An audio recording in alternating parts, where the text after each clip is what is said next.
哦，哎，原来是这样啊。那你今天还回公司吗？哦，好，我知道了。哎，好。喂，啊，方思姐，没什么，我最近嗓子有点哑了，有点不舒服。你继续说。哦，好，我知道了。那个，我会帮你找找相关资料的。那你也早点休息。拜拜。挂了。挂了。这么早就挂电话？那他跟尹浩然在哪里，在做什么？有没有听到什么奇怪的声音啊？怎么关键的问题你都没问啊？那方思为了设计图的事都快烦死了，你别想太多好吗？怪不得方思总说你。怎样？哦，对了，方思说您是一枚暖男。胡说！那个死胖子会在我背后说我好话，从实招来哦。好，小奈，我已经给你机会了哦，你不说是不是？好，我现在就打电话给大罗，跟他说你对他有意思，然后李总，要追他。李总，喂，大罗，你这招也太狠了吧！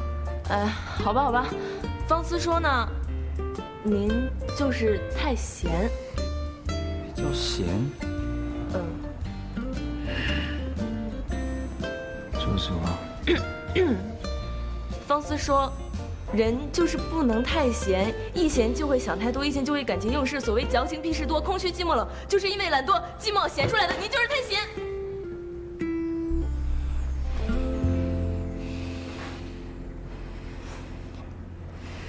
你会不会太直接啊？是您让我说的呀。哎呀，李总，那个方思呢，就是刀子嘴豆腐心。您看啊，他为了公司呢，已经鞠躬尽瘁了，就差死而后已给您看了。那我们当初合作乔瑞斯的时候，发生过样纸折损度过高的问题，所以方思为了保证质量，不眠不休，恨不得一天能有48个小时呢。之前做分析也失败了，就是因为生产进度跟不上。确切的来说，我的图纸在生产方面的确是有问题。不是你的图纸有问题，是你的员工出卖了你。我之前也是这么认为的，但是现在也有同样的问题出现。而且乔瑞斯还找的知名的厂商，但是也解决不了这样的问题。公司现在做了璀璨2期的设计师，他也会担心有这样的事情发生。李总，李总，原来他一直担心这个问题啊。你本来说晚上要找什么资料？哦，对了，那个他想试试不同的材质，所以让我晚上找找相关资料。哎，李总，我是不是就不用监视汇报了？我看方思也没有什么心情跟尹总有什么。当然啊。谢谢李总。当然要汇报，紧迫盯人，而且要给我贴身监视，随时随地，听到没有？不然我就叫大罗打给你了。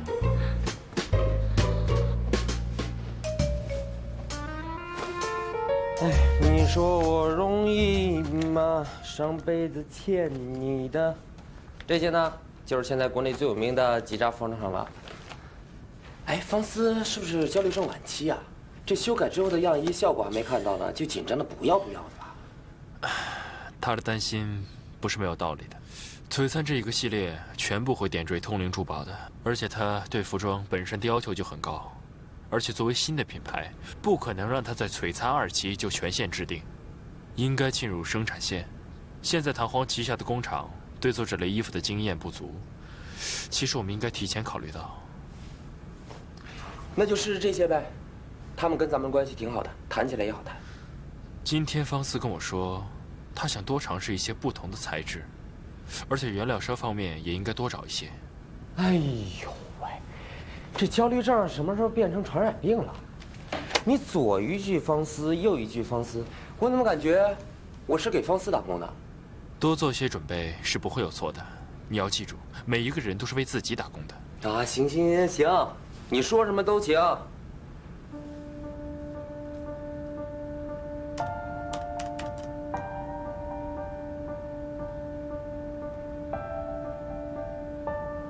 八戒，过来看一下。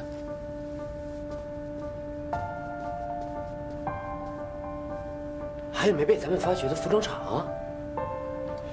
这什么地方？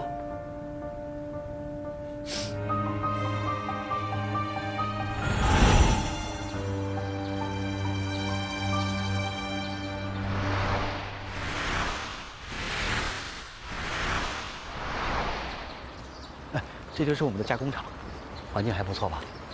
我们工厂啊，有很多掌握传统工艺的手工工人。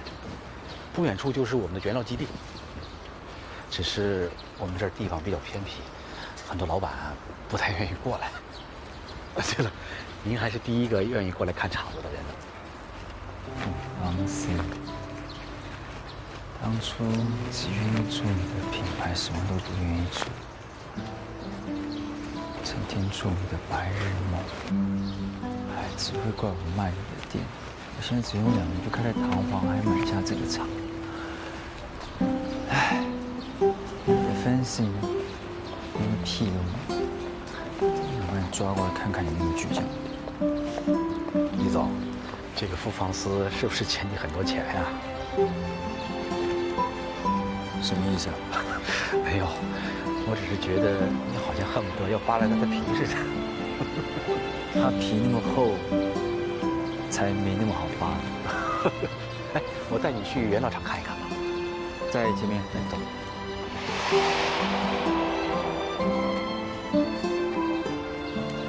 一直以为只是为了要赌这一口气，现在想想，真的很好笑。李总，哎呀，这不是李总吗？您今天怎么过来了？想你了，来看看你啊。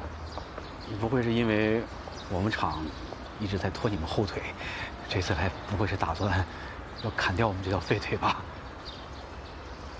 怎么会呢？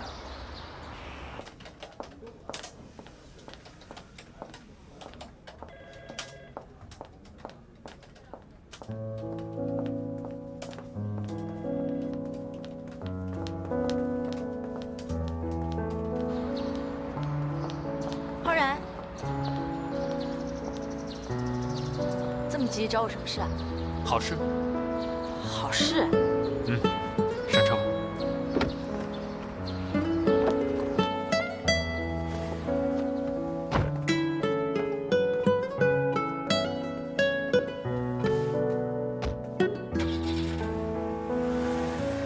请进。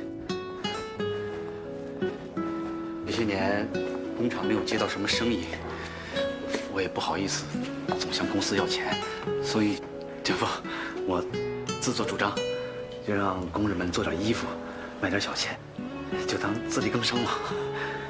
厂长，这几年是我没有照顾到你们，让你受累了。哎，没有没有。哎，对了，你看，这是我们厂的产品，很便宜，才卖280块钱。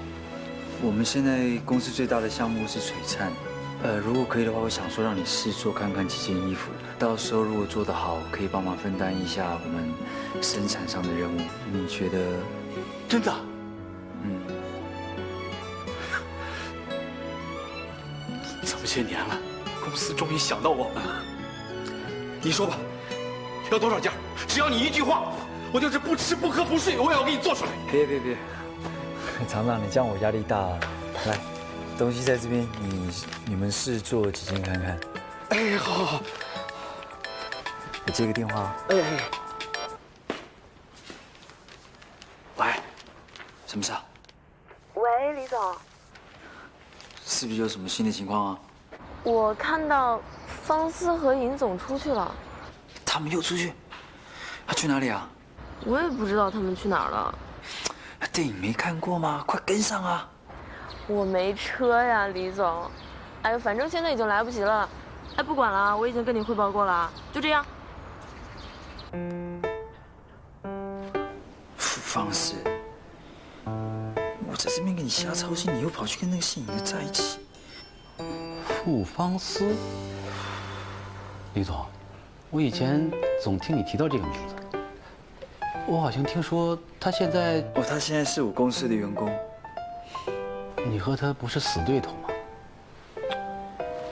啊，李总能够原谅曾经伤害过自己的人，说明您的境界蛮高的。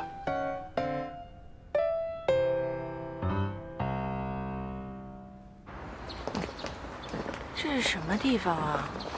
你不会趁我行动不便的时候把我卖了吧？卖你？我舍不得。那你把我带到这荒郊野岭的，难道是来盗墓啊？这里不是荒郊野岭，这里是一家小型服装厂，虽然小，但手工精细，和附近的桑厂也有合作。我也是查资料才发现的。我也联系了他们的厂长，希望他们能帮上忙。那天我只是随口一说，你一直都记得啊？我也不是无条件的帮你的。什么条件啊？答应我，陪我一起。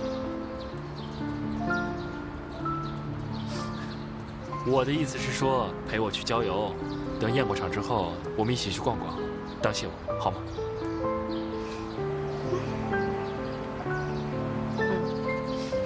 进去吧。好，这边请。我去叫佟厂长过来，你们二位在这边等一下。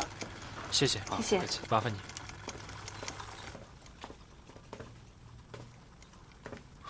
好久没有看到这么高品质的布料了。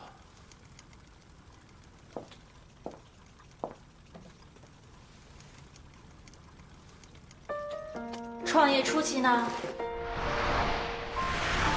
我们先用这些人偶来代替部分假模特。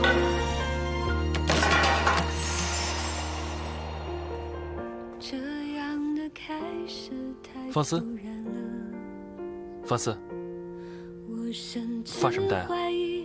我以前也想过用这种玩偶来当模特。是吗？请问，你们二位是？啊，您是冯厂长？是，我叫尹浩然，他是弹簧的设计师傅方思。我之前给您打过电话的，我们这次来是想看看我们有没有合作机会。啊，傅方思，你好，你就是弹簧的傅方思吗？顺其自然就是最好的。走下去，不知方向在哪里。这一程下一秒，有没有我要的风景？走下去，不计较终点在。淡天青是我爸最喜欢的，所以一定要有。沿途是你陪我走过这一程的爱。创业初期呢，我们先用这些人偶来代替部分假模特，便宜又可爱。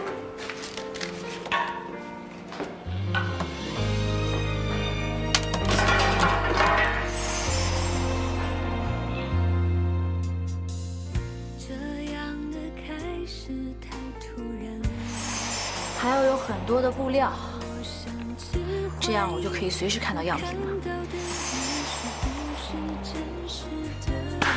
噔噔噔，必须要有一台缝纫机，这样才 perfect。轻易的相信当时的感觉，连自己都不认识自己了，还是说服自己，顺其自然就是最好的。走下去，不知我以前办不到，在哪里。所以我只能拿回一张红下一秒有没有我要的风景？走下去，不计较终你总是怪我卖掉你的店，但你不知道的是，我把店里所有的东西原封不动都保留了。如果你看到，会原谅我吗？有你陪我就会安心。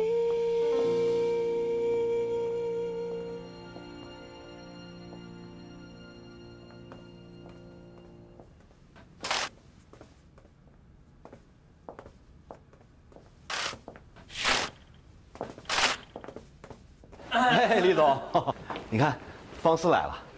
李唐，你怎么会在这里啊？他为什么会在这里啊？这里居然是唐皇的工厂，我怎么从来没有在公司资料里面看到过啊？你懂不懂礼貌啊？我先问你问题，你回答我啊！你为什么会在这里？你是跟踪我还是偷听我电话？李唐，到底怎么回事啊？为了璀璨啊！哪像有些人啊，崴着脚还给我到处乱。懂不懂得跟上级汇报？你早上都没去公司，我怎么汇报？我也得见到你人呐。哟呵，哎呦，是我不对了，找不到我都是我不对，那难道是我的错吗？所以你就可以名正言顺的跟合作方一起啊？不如我们进去再说吧。哎，这里面是机密，不能进去。厂长，有话我们到旁边去说，走。有什么机密不可见人呐？走，不可以让他进去哦。哎呀，脚，你别推我！过来啊！哎，你什么毛病啊？逮谁咬谁？那你为什么总是跟那种人在一起啊？浩然是客户，你怎么可以这样对人家？我不是跟你说过多少遍吗？你管好你的设计就行，其他一切交给我嘛。你看看你这么偏僻的地方，你都敢跟他来，你不怕他？那行了，我知道了。你知道什么？你会不会聊天啊？女生说知道了，意思就是说你可以换个话题了。交过那么多女朋友，这点还不懂？谁交过那么多女朋友啊？还有啊，虽然我是设计师，但是了解生产是我分内的事情，你想骂就回去骂。哎，你今天来，难道跟我想的是一样的？谁想什么啊？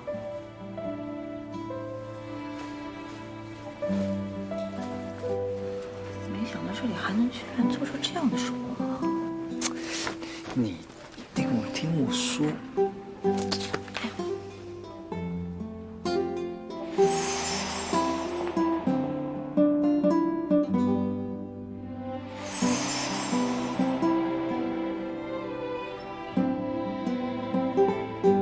为什么你从来没有提到过这家工厂，在公司资料里也没有看到过？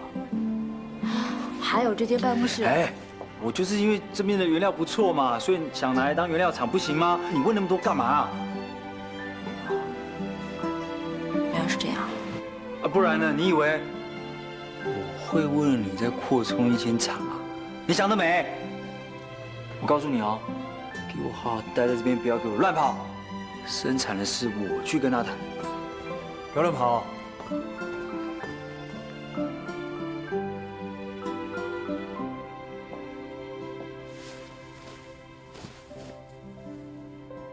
口口声声说不想好好发展，居然还弄出这样一间工厂，搞什么鬼啊？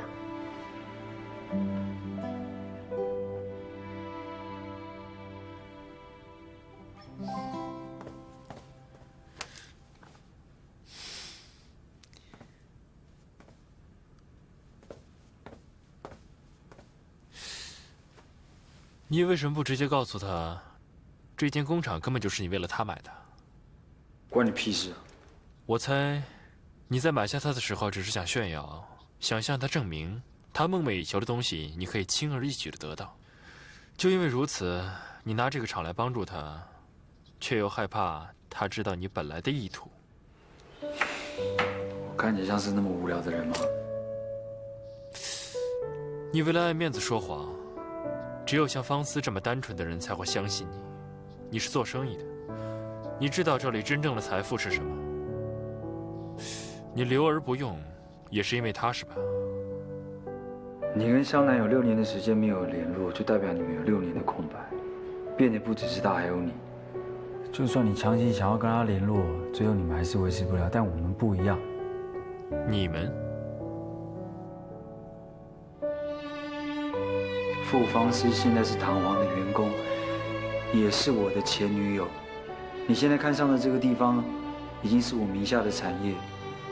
如果你识相的话，就赶紧回家吧。还有，如果你不想早死的话，请你把你的心思放在别的女人身上。好吧，只是方思那天在我那儿画图，只有我们2个人，他还做饭给我吃。对不起，我这个人就是这样，总是心直口快，很多事情心里藏不住。我真担心哪一天我一不小心告诉他你买下这里的真实意图。我说姓尹的，你做人做到这么阴险，你不累吗？做出这一切的人，才更阴险。跟我争，不是你输就是我赢。尹浩然，你什么时候变得和李唐一样幼稚了？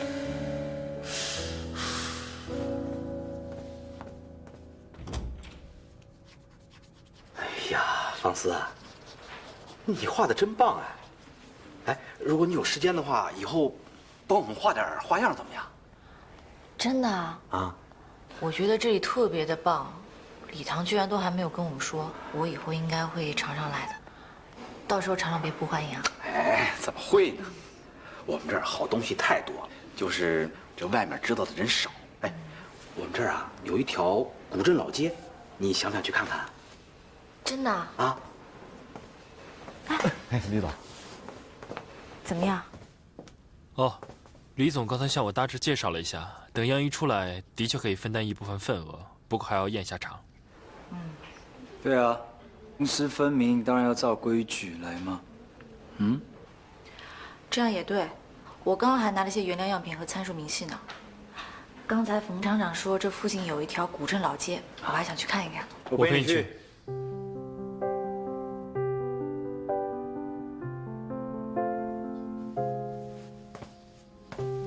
走了很远才回过头，伸出冰冷干脆把这家伙做掉啊！来啊，你敢来，我敢买。刚才我们还说要去郊游呢。至于李总，如果要来的话，我们很欢迎。不顾一切对我都去啊！反正也不远嘛。李总也应该考察考察的，是吧？考察就考察。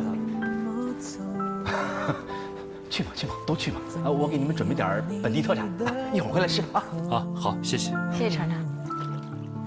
孤单时候，谁在身后？幸福向左还是向右？如果时光可以倒流，你是否为我放弃所有？然后幸福快乐一起颤抖着。丝绸店啊，你要不要进去看看？去看看。你好。哎。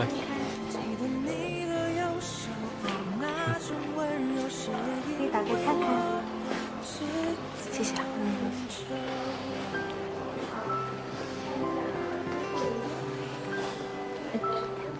这个做工挺好的啊。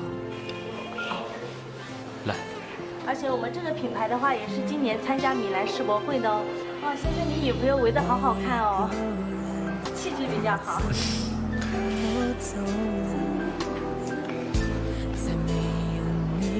这样，好吧，就这条。好的。谁在身后？幸福向左还是向右？如果时光可以倒流，你是否为我放弃所有？然后幸福快乐一起颤抖交换。这礼堂怎么回事？逛个街的人走丢了。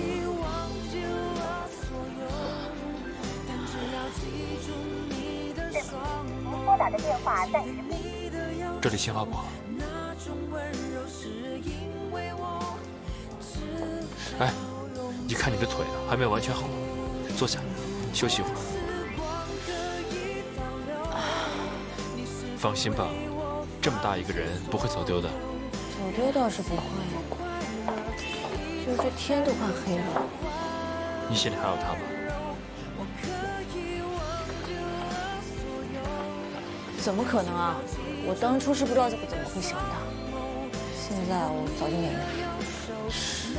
我帮你去找他吧，在这里等我。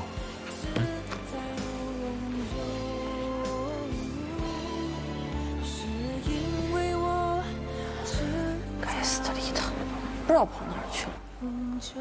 这两个家伙逛个街都可以把我甩掉，也太夸张了吧？怎么还没回来？会不会出什么事情啊？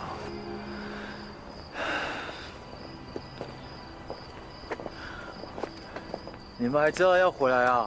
如果我不在，你们两个是不是打算在外面过夜啊？尹浩然，你是故意的，是不是啊？他腿就已经残成这样，你还带他到处逛，残废了你要负责啊！腿残总比脑残强。你刚才去哪儿了？我就看一个东西，你们就不见了。你还好意思说你不打声招呼就走了？你现在还在这瞎嘚瑟，你不是脑残，你是什么呀？我怎么？好了，大家没事就好。你也累了，休息会儿，送你回去吧。走吧。这么爱演好人，你怎么不送我回去啊？好。哎，李总，你带来的礼物我都已经发给老师傅们了，他们都很感激，说一定认真完成任务。气死我了！你刚刚说什么？啊，我说礼物都已经发给老师傅们了，他们很感激你，说一定认真完成任务。哦。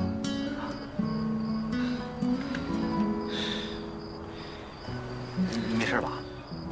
没事啊，没事啊。嗨，李唐，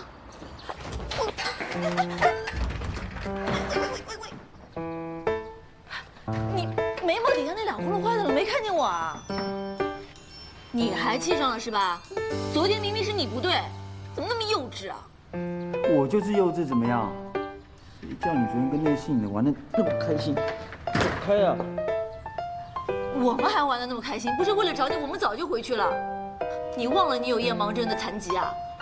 不然我们才懒得理你呢。你可以再叫的亲热一点啊。嗯？打不打对不对？活该！谁叫你昨天不理我？待会不准帮他开门，听到没有？说昨天有拼命找我，真的吗？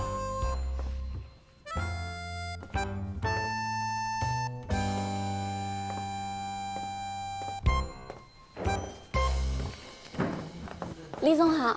好。今天穿得很漂亮哦。谢谢。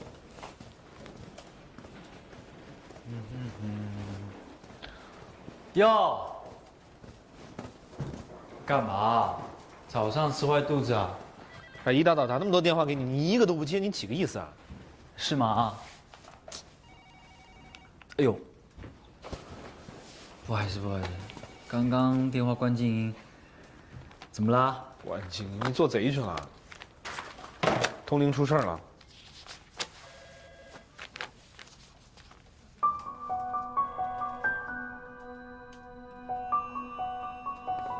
沈东石，沈东石，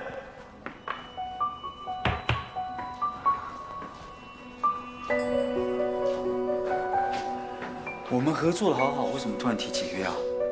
对不起。解约就算了，你还跟我爸，他是开了天价是不是啊？兄弟，喜欢钱就算，有必要喜欢成这样子吗？璀璨系列推出之后，你还担心我们赚不到钱啊？对不起，我个人真的希望继续和你把璀璨的项目合作下去，可是董事会那里……好，算了，那就算你们现在要解约，那之前我们签好的订单，你至少要交货吧？璀璨2期那几批货什么时候交？我恐怕……你不会跟我说，连之前签好的订单你们都没有办法做吧？兄弟，这个玩笑开得可大了。我们愿意承担所有的违约金。照理说，我不该提前通知你的，但是如果不这么做，我的心里实在过意不去。我想和你好好谈谈，只是你电话一直不接，我只有先去找大罗了。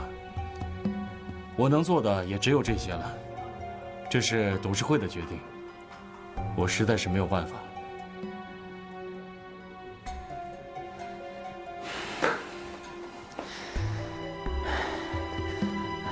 2个月，你至少可以帮我拖延2个月吧？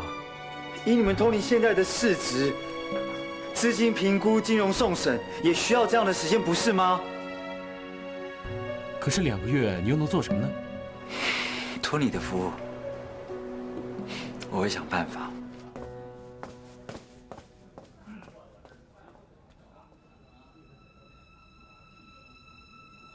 我们合作的好好，为什么突然提解约啊？解约就算了，你现在要合作人竟然是我爸。商场无父子，我不会因为礼堂是我的儿子呢，就对他手下留情。合作的品牌临阵倒戈，或从背后捅你一刀，这是企业家常常面临的问题。礼堂呢不愿意回理事向我取经，那我只有让他在外面学习了。可是做实业不是赚快钱，经营品牌也不是靠小聪明。如果礼堂要在商业界屹立不摇，他必须有应付危机的能力。如果这关过不了的话，那以后怎么办呢？这样真的好吗？以礼堂的个性，万一他又跑了怎么办？啊，有傅方思在，他是不会跑的。董事啊，这次呢，我要请你帮忙，就算帮礼堂成长吧，拜托你。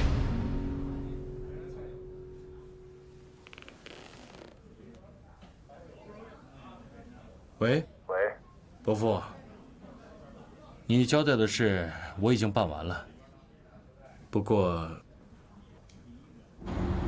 我知道了。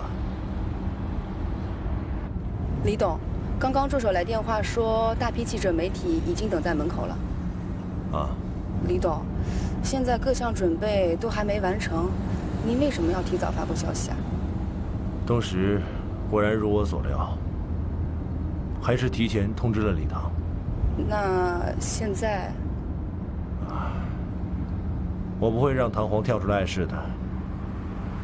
璀璨2期必须胎死腹中，唯有这样呢，礼堂才会认真面对。那接下来怎么做，你也清楚了吧？好。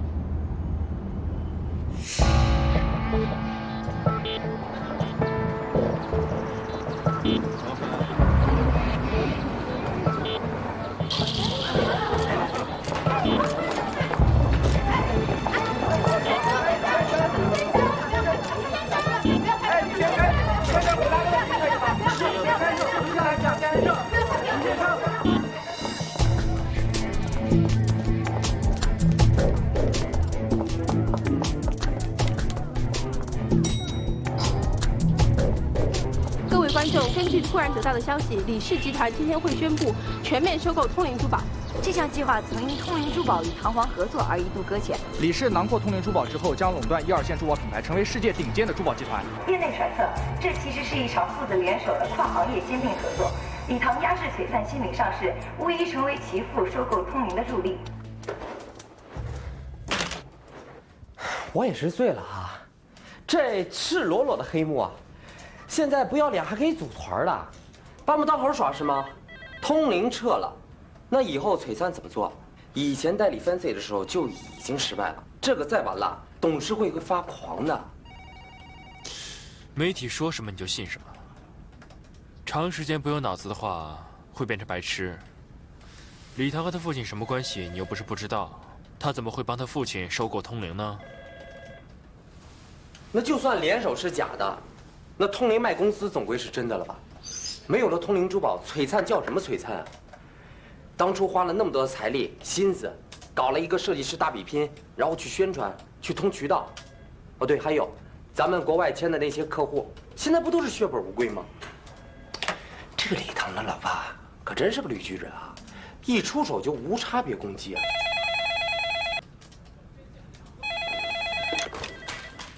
喂。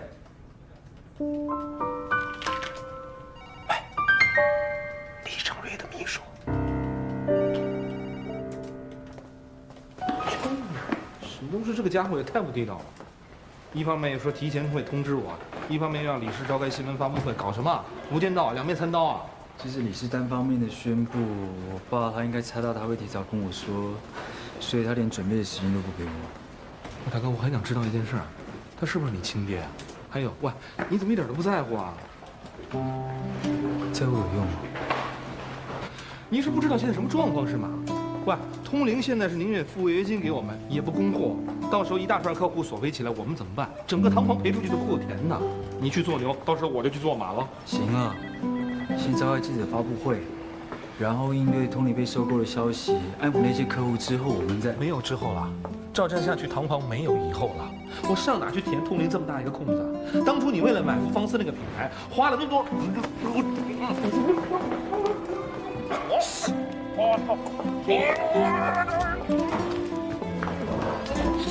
放开我！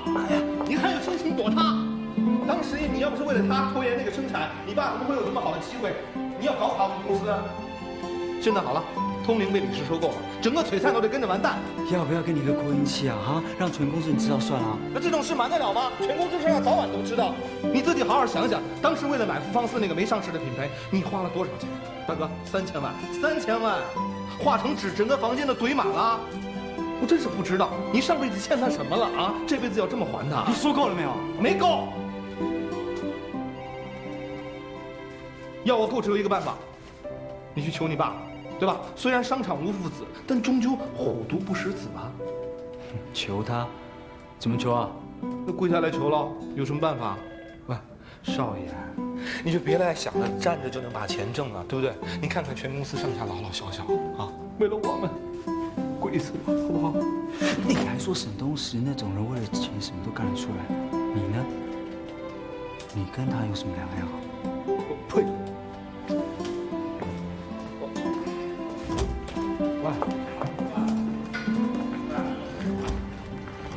喂，少爷，你考虑一下，会不会是急糊涂了吧？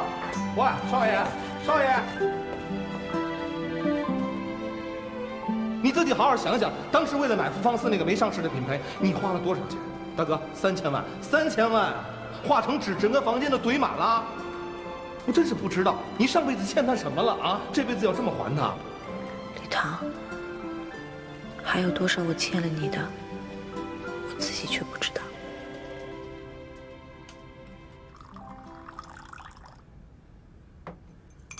请慢用。谢谢。李先生特地约我出来，应该不只是喝茶而已吧？你不是已经猜到了吗？如果通灵真的被李氏收购的话，那也应该完成之前的合同才对。